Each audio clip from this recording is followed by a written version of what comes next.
Bonjour à tous, je suis Payobam et je vous souhaite la bienvenue dans la Gear Room.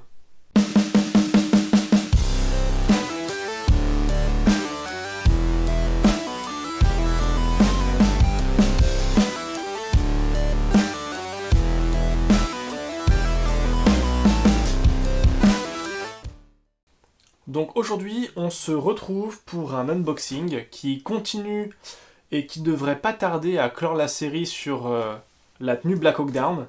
Et donc c'est un colis comme... c'est marqué dessus comme le port salut. C'est un colis qui me vient de chez ASMC. Donc j'ai passé commande, c'est expédié relativement rapidement, ça vient d'Allemagne. Et puis voilà. Alors, on va commencer par l'ouvrir, on verra le reste après. Donc qu'est-ce qu'on a à l'intérieur? Hop. Grand carton grand. Un calendrier, voilà, permettre de faire le planning de la chaîne. On va retrouver une petite ceinture qu'on va regarder après de chez Miltech, voilà, rien de fou. Petite genouillère de chez Miltech, putain la vache elles sont énormes. Des clips Alice, ou Malice, je sais plus, l'un des deux. Et enfin, la plus grosse pièce, Holster Black Hawk. Voilà, donc me voilà venu avec mon 1911 donc Cybergun, donc une petite collab que j'ai eue avec Cybergun, très content. Donc si jamais vous n'avez pas vu l'unboxing, le lien sera en description. Hop, donc je vais le poser là. Alors je sais que ça va faire hurler tous les puristes, même les pas puristes d'ailleurs. Voilà, c'est pas spécialement le type de holster qu'il faut spécifiquement pour cette tenue. Normalement, il faudrait plutôt un Safariland 3004 de mémoire. Voilà, j'avais pas spécialement le temps d'en chercher, d'en trouver un d'occasion, machin truc muche. Celui-là a la bonne idée d'être donc un holster sur plaque de cuisse. Donc au niveau de l'emplacement, ça devrait être à peu près similaire à ce qu'il y avait à l'époque. Et donc normalement c'est compatible avec le 1911 Cybergun. Et en plus, ça me servira pour d'autres vidéos. Donc voilà, je voulais pas mettre je sais pas combien d'euros dans un Safariland que j'aurais pas réutilisé après. Celui-là, je pourrais le réutiliser et c'est donc pour ça que je l'ai choisi. Voilà. Mais bon, dans la tenue complète, je pense que ça détonnera pas trop. Bon, après, c'est sûr que les habitués ou les gens qui s'y connaissent vraiment trouveront ça peut-être dégueulasse. Mais j'avais pas 200 balles à mettre dans ça, plus de 200 balles à mettre dans un holster Safariland, donc je les ai mis là-dedans. Voilà. On va commencer par les trucs les moins drôles. On gardera ça pour la fin.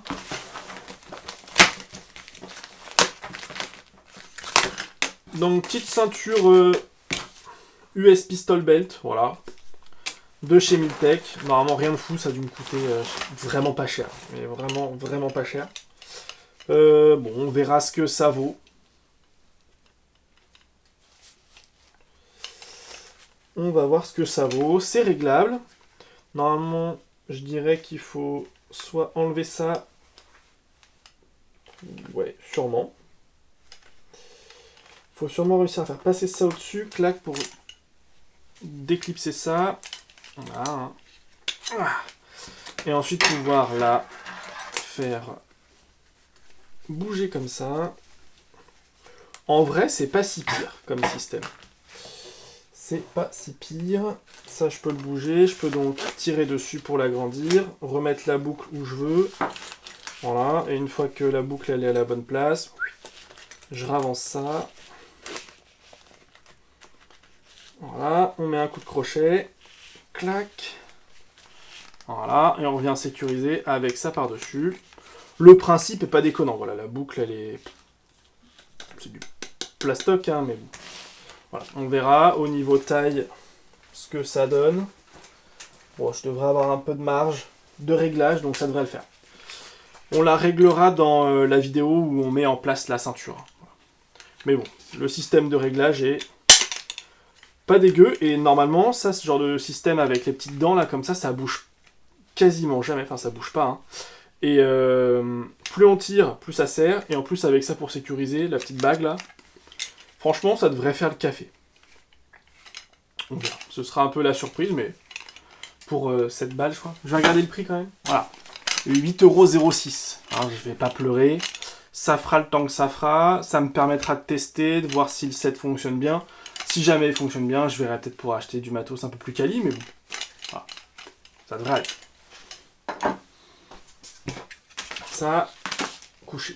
Je peux faire un truc un peu sympa peut-être? Non, je peux pas faire un truc sympa. Bon bah des petits clips, hein, voilà, rien de bien spécial. Voilà, c'est des petits clips, on appuie dessus, on tire, normalement, clac, voilà. Et puis après, bon, on le fait passer dans la ceinture et on le sécurise. Bon, voilà. Rien de foufou, mais j'en ai pris 10 pour pouvoir faire toute la ceinture. Des genouillères.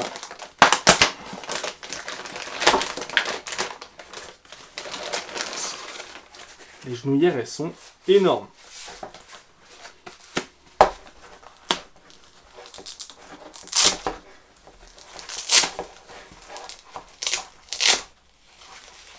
Okay. Ah, alors attendez. Ouais, elles ont le dégrafage rapide.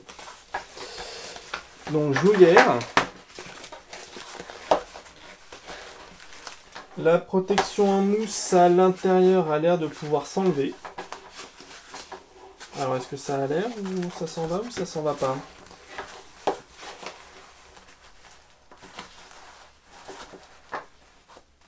Ouais, ça s'enlève. Bon, bah, c'est pas mal. Bon, après, à voir. Il y a un espèce de petit renfort ici, là, un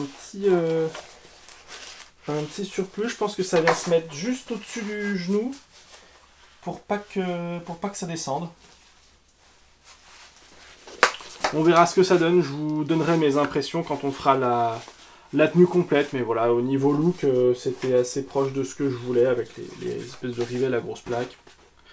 Ça aussi, ça devait coûter 15 balles, 10 balles, 17 €. Voilà. Donc c'était pas une ruine, c'était quasiment les moins chers que j'ai trouvé. Ça vaudra ce que ça vaudra. On testera. Retex après. Et enfin, le plus important, ce qui m'a coûté une testicouille, le holster. Voilà.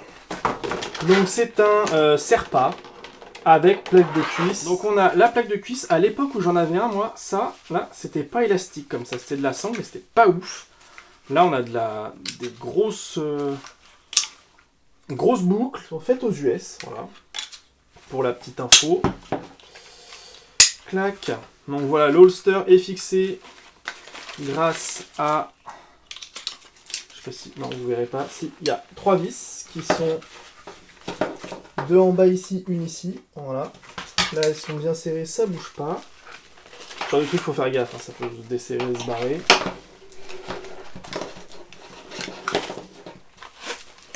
Voilà. On a 2 sangles avec un passant ceinture ici. On a 2 sangles avec système de dégrafage.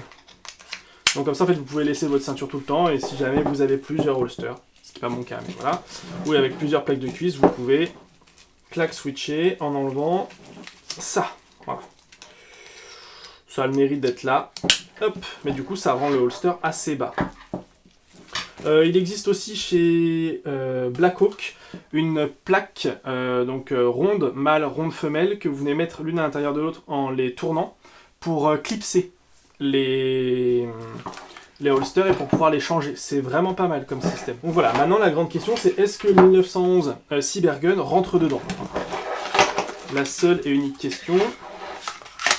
Donc oui, ça rentre et ça se bloque. Voilà. Ça fait pas bouger la culasse. Faut y aller un peu costaud, mais enfin faut y aller un peu franchement, mais par contre, une fois que c'est dedans, il n'y a pas de jeu. Et pour la sortie, on appuie donc sur le bouton de rétention ici qui se verrouille au niveau du pontet, si je dis pas de bêtises, hein, ici. Voilà, on vient, clac, et on l'enclenche. Il y a plein de gens qui aiment pas Safariland parce que quand on sort, on est censé avoir le doigt au niveau de la queue de détente. Alors c'est pas du tout le cas, hein. La queue de détente elle est là, le doigt il est là, si je le sors, je suis au niveau de la glissière. La réplique qui est bien évidemment vide, et de toute façon il peut rien y avoir dedans vu qu'il n'y a pas de chargeur. Donc pas de moyen de propulsion. Mais voilà, c'est le genre de holster que je vous ai pas présenté encore. Donc c'est des holsters rétention active, et franchement ça tient bien quoi. Pour avoir eu un holster Blackhawk avec un PX4 Marui, c'était le meilleur la meilleure combinaison que j'ai jamais testée. Ça rentre tout seul, ça sort, c'est d'une fluidité, c'est incomparable. Celui-là, il est un peu plus difficile à sortir, voilà. Mais le PX4 et le holster Blackhawk, là, le Serpa, c'est une dinguerie. Hein. Mais bon, voilà, avec le temps, il va se faire et ça va sortir tout seul. Voilà. Bon, on a fait le tour de cette présentation rapide, de ce petit unboxing de chez ASMC. C'était les derniers éléments qui me manquaient quasiment pour finir, ou en tout cas finir la tenue. Il me manquera les chaussures, mais ça arrivera plus tard. J'essaie de trouver un modèle qui soit un peu cool. Pour la présentation, je pense que je mettrai les Lova, ça sera pas exceptionnel, mais bon, ça permettra de tester. Et puis on verra, quand je vais les changer, je verrai si je passe sur des Adidas GSG 9. Le problème, c'est que les récentes n'ont pas trop la tronche des anciennes, donc bon, on verra ce que ça va donner. Sinon, eh ben, je reprendrai une paire de Lova parce qu'elles sont vraiment géniales. Et puis je me trouverai une petite paire de Desert Boot, on verra comment est-ce qu'on peut s'arranger.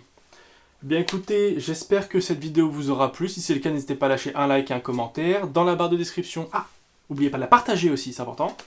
Dans la barre de description, vous retrouvez le lien vers la page Facebook, la page Instagram, l'unboxing du 1911, avec du coup le lien vers le site web de Cybergun. Et puis, c'est à peu près tout. La roue du force... Ah non, je vous retrouvez aussi le lien vers la playlist Delta Force. Et du coup, la roue du forçage est maintenant terminée. C'est tout pour moi. Fin de communication.